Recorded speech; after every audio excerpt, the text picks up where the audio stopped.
स्वागत है दोस्तों आपके अपने YouTube channel class 10th maths Hindi पर। आज हम कक्षा 10वीं के अध्याय 2 के उदाहरण नंबर 2 को हल करना सीखेंगे, जो कि हमारा उदाहरण नंबर 2 है कि द्विघात बहुपद x square plus 7x plus 10 के शून्य ज्ञात कीजिए और शून्यक तथा गुणांकों के बीच के संबंध की सत्यता की जांच कीजिए। तो हम सबसे पहले क्या करना है, इसमें इस द्विघात बहुपद का क्या करना है, इस द्विघात बहुपद के क्या करना है, शून्य ज्ञात करना है। सबसे पहले क्या करना है, शून्य ज्ञात, उसके बाद शून्यक तथा इसके गुणांक के बीच संबंध की सत्यता की जांच करना है। तो सबसे पहले हम क्या करते हैं, हल करते हैं।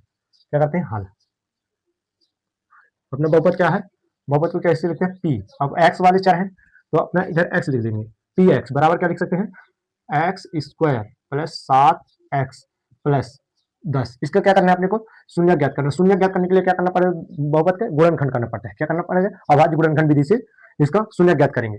बहुपद का द्विघात बहुपद का अभाज्य गुणनखंड विधि द्वारा शून्य ज्ञात करते हैं। तो शून्य ज्ञात करने के लिए सबसे पहले प्रथम पद और अंतिम पद का क्या कर देंगे, गुणा कर देंगे। तो प्रथम पद क्या है, एक्स स्क्वायर, और अंतिम पद क्या है, 10। इन दोनों गुणा करेंगे तो क्या आ जाएगा अपना 10x स्क्वायर आ जाएगा दोस्तों। क्या आ जाएगा अपना 10x स्क्वायर। अब इस 10 को ऐसे तोड़ना है कि जोड़ने घटाने पर कितना है, 7 आए। तो हम 10 का क्या कर देंगे, फैक्टर कर देंगे। फैक्टर 10 का क्या करेंगे, फैक्टर।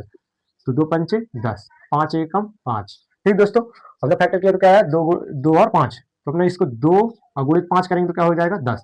यानी गुणा करने पर अपना 10 आ रहा है और जोड़ने पर 2 प्लस 5 जोड़ेंगे तो क्या आ जाएगा, 7। ठीक दोस्तों, तो अपने क्या में तोड़ देंगे, 2 और 5 के रूप में तोड़ देंगे। तो तोड़ते हैं, क्या लिखेंगे, एक्स स्क्वायर प्लस 7x,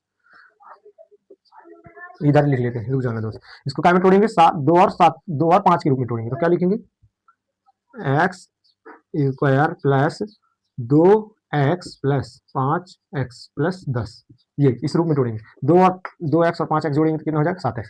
और 2x का और 5x का गुणा करेंगे तो 10x स्क्वायर आ जाएगा। ठीक दोस्तों, अब क्या करते हैं, इधर देखो दोस्तों, इसको एक रूप में और लिख सकते हैं, एक्स गुड़े एक्स। एक्स स्क्वायर का क्या लिख सकते हैं, एक्स गुड़े एक्स प्लस 2 को क्या लिख सकते हैं, 2 गुड़े एक्स, है ना दोस्तों। और प्लस 5 को क्या लिख सकते हैं, 5 गुणित एक्स। और 10 को प्लस 10 को क्या लिख सकते हैं अपन, 2 गुणे 5, 5 लिख सकते हैं ना, 2 गुणे 5, 5 दूनी 10। ठीक दोस्तों, अब इधर अब हमको क्या लेना है, उभयनिष्ठ। उभयनिष्ठ मतलब कॉमन लेना है, जो एक जैसे पद होंगे उनको अलग कर लेंगे। ये 2 पद में कॉमन लेंगे और इन 2 पदों में कॉमन लेंगे। ठीक दोस्तों, तो सबसे पहले हमें कॉमन लेना है, एक जैसे पद को कॉमन लेने के लिए क्या करेंगे, पहले डब्बा ले लेते हैं। क्या ले लेते हैं, डब्बा या एक घर। जो एक जैसे होंगे उनको घर के बाहर, और जो एक अलग होंगे उनको घर के अंदर। तो एक जैसे क्या है, इधर एक्स है और इधर भी एक्स है, तो ये एक्स को क्या ले लेते हैं बाहर घर के। फिर क्या बच जाएगा, ये एक्स बच जाएगा प्लस, और क्या बच जाएगा, इधर 2 बच जाएगा ये। ठीक दोस्तों, फिर ये प्लस का प्लस। फिर इधर इधर अपना क्या है, दोनों में 5 और 5 सेम है, तो इसको क्या ले लिखते हैं, घर के बाहर ये लिख दिए। ठीक दोस्तों, क्या बच जाएगा, एक्स बच जाएगा और 2 बच जाएगा। तो क्या लिख देंगे, एक्स और प्लस 2 ये। ठीक दोस्तों, अब अपन ये देखते हैं कि इन दोनों पदों में क्या है अपना, इन दोनों पद में इधर ये प्लस के बाद अलग अलग पद हो गए, इनमें भी कॉमन ले लेते। इनमें भी क्या कॉमन है, एक जैसा पद एक्स प्लस 2 और एक्स प्लस 2। तो इसको हम क्या लिख लेते हैं, एक्स प्लस 2। इसको क्या लिख लेते हैं, घर के बाहर। ये घर के बाहर हो गया और ये घर हो गया। ठीक दोस्तों, तो अब क्या बच रहा है, एक्स और प्लस 5 बच रहा है, 5। अब हम क्या करना है, शून्य ज्ञात करना है। तो एक बार इसके बराबर 0 ले लेंगे, एक बार इसके बराबर। तो एक्स प्लस 2 बराबर 0, एक्स प्लस 5 बराबर 0। ठीक दोस्तों, एक्स प्लस 2 बराबर 0 और एक्स प्लस 5 बराबर 0। ठीक दोस्तों, तो इसके बाद एक्स प्लस और बराबर की उस साइड क्या ले लेंगे, इसको सबसे पहले एक्स। ठीक दोस्तों, क्या लिखते हैं, एक्स, ये एक्स लिखे। और ये जो प्लस 2 है तो बराबर की उस साइड जाएगा तो क्या हो जाएगा, माइनस माइनस 2। ठीक दोस्तों, और ये इस एक्स का एक्स, और ये प्लस 5 है जो बराबर की उस साइड जाएगा तो क्या हो जाएगा, चिन्ह परिवर्तित होगा तो -5 हो जाएगा। ठीक दोस्तों, इसमें से इसको एक को क्या मान लेते हैं, अल्फा। पहले वाले को अल्फा मान लेते हो तो अल्फा का मान क्या हो जाएगा, -2। और दूसरे वाले को क्या मान लेते हैं, बीटा। बीटा क्या, शून्यकों को अल्फा और बीटा से दर्शाते हैं। ठीक दोस्तों, तो ये -5 ये हो गया अल्फा और बीटा क्या हो गए, शून्य। ये द्विघात बहुपद के क्या हो गए, शून्य। अब क्या बोला है आपने को, शून्यकों तथा गुणांकों के बीच संबंध की सत्यता की जांच करना है। तो हम करना पड़ेगा, आपने को तो शून्य ज्ञात हो गए। अब क्या बना है, गुणांक। गुणांक भी ज्ञात करेंगे तब ना सत्यता की जांच करेंगे। तो सबसे पहले गुणांक ज्ञात करते हैं। तो गुणांक ज्ञात करने के लिए क्या होता है कि इस द्विघात बहुपद का व्यापक रूप होता है। व्यापक रूप क्या होता है, a x square plus b x plus क्या होता है, सी। ठीक दोस्तों, तो ये क्या होता है, द्विघात बहुपद का व्यापक रूप। इसमें एक्स स्क्वायर का एक्स स्क्वायर, इधर एक्स स्क्वायर के गुणांक में कुछ नहीं मतलब 1 है, तो ए का मान क्या हो जाएगा अपने पास, ए का मान हो जाएगा 1। जब गुणांक एक्स स्क्वायर के गुणांक में कुछ नहीं होता तो क्या होता है, 1। ठीक दोस्तों, और इधर एक्स की जगह एक्स है और बी की जगह इसका है 7, तो बी का मान क्या हो जाएगा अपने पास, बी का मान हो जाएगा 7। ठीक दोस्तों, और सी की जगह क्या है यहाँ 10, तो सी का मान क्या हो जाएगा अपना 10।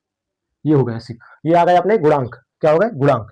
द्विघात बहुपद के क्या हो गए, गुणांक। अब इनकी सत्यता की जांच करना है। तो जांच करने के लिए क्या होता है, जांच जांच का सूत्र होता है, जांच का सूत्र क्या होता है, अल्फा प्लस बीटा बराबर क्या होता है, माइनस बी बटा सी। ठीक दोस्तों, अल्फा का मान क्या है अपना, -2। ठीक दोस्तों, बीटा का मान क्या है अपना, -5। ठीक दोस्तों, बराबर, और माइनस का माइनस, बी का मान क्या है अपने पास, 7। ठीक दोस्तों, फिर बटे, इस बटे का बटे, सी का मान क्या है अपने पास, सी का मान बी बटे ए होता है दोस्तों। अल्फा जांच करने का सूत्र क्या होता है, अल्फा प्लस बीटा बराबर माइनस बी बटा ए। तो क्या लिख देंगे, ए का मान क्या है अपने पास, 1, और -2 और प्लस, इस माइनस के इस प्लस से गुणा हो जाएगा, क्या हो जाएगा, -2, और इस माइनस के इससे गुणा हो जाएगा -5। ठीक दोस्तों, बराबर, और 1 का भाग 7 में देंगे तो क्या आ जाएगा, 1 7 7, माइनस का माइनस। ठीक दोस्तों, फिर ये -2 और -5 तो जुड़ जाएंगे, संख्या क्या में जाएगी, माइनस में, तो क्या हो जाएगा, -7 बराबर -7। ठीक दोस्तों, ये अपने आ गया अल्फा प्लस बीटा बराबर माइनस बी बटा ए करने पर अगर दोनों तरफ की संख्या बराबर आती है तो यह सवाल सत्य है। ठीक है, फिर क्या होता है, एक अल्फा गुणे बीटा, क्या होता है, अल्फा गुणे बीटा, अल्फा इंटू बीटा बराबर क्या होता है, सी बटा ए। इधर तो अपना अल्फा का मान क्या है अपने पास, अल्फा का मान -2 और गुणे बीटा का मान क्या है अपने पास, -5। ठीक दोस्तों, इन दोनों को गुणा करने बराबर, सी का मान अपने पास क्या है, 10। ठीक दोस्तों, एक ए का मान क्या है अपने पास, 1, तो इसको कर देंगे, तो 5 का गुणा 2 से करें, माइनस का माइनस से गुणा कर देंगे तो प्लस होगा, 5 दूनी 10, 5 दूनी 10, माइनस माइनस का गुणा हो जाए प्लस हो जाएगा, 1 का भाग 10 में देंगे तो क्या आ जाएगा, 10। क्या आ गया अपना, गुणांक भी बराबर आ रहा है, और प्लस भी करने पर बराबर आ रहा है, रहता है अपना यह सवाल सही है। ठीक दोस्तों, अगर आप लोगों को यह वीडियो अच्छा लगा हो तो हमारे चैनल को सब्सक्राइब कीजिए और वीडियो को लाइक कीजिए।